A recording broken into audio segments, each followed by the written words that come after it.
If you've ever played red light, green light as a kid and thought, hey, I know this game, you're not alone.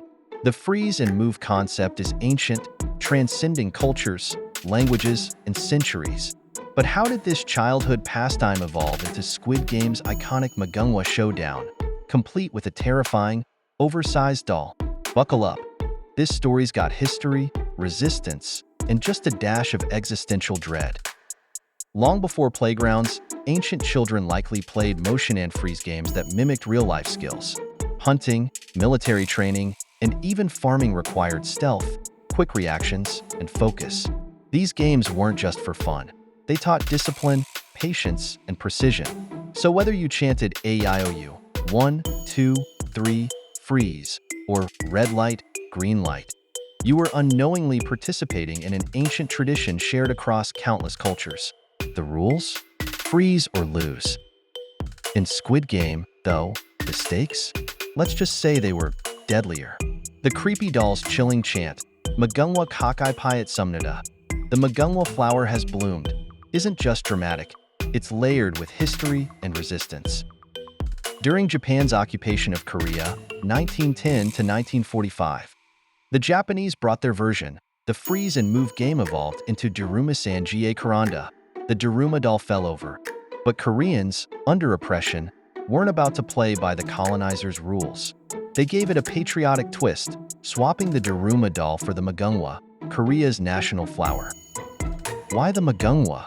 Its name means immortal or eternal, symbolizing Korea's resilience and hope. Known as the eternal blossom that never fades, the flower became a patriotic emblem. It's even featured in Korea's national anthem, a nod to the country's indomitable spirit. The Mugunghwa's 5 petals also align with Confucian values like respect and piety. By adapting the game, Koreans turned a Japanese import into an act of cultural defiance, a not-so-subtle flex that screamed, Korea will bloom again. Fast forward to Squid Game. While the original Korean version retained the chant, Mugunghwa Kakai Payat Sumnada, the Mugunghwa flower has bloomed. The dubbing and subtitles translated it to red light, green light for international audiences. This tweak ensured global viewers immediately recognized the game's mechanics, even if the cultural symbolism of the original chant was lost in translation. The sinister roots remained intact, but the deeper Korean context was dialed down for relatability. And then there's Young-hee, that laser-eye doll in the orange dress? Not just a random design choice. She's inspired by Young-hee and Cheol-soo, beloved characters from post-liberation Korean textbooks. The Korean answer to Dick and Jane from American primers, designed to educate and unify in newly independent Korea. These icons represented innocence, unity, and education.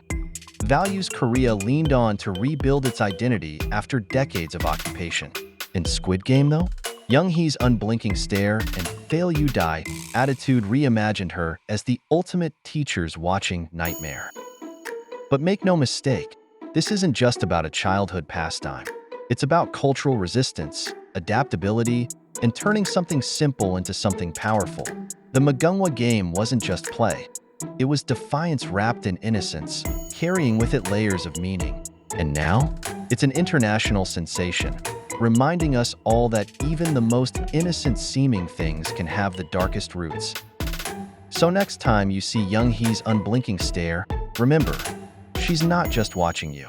She's a monument to history, resilience, and maybe, just maybe, your next big mistake.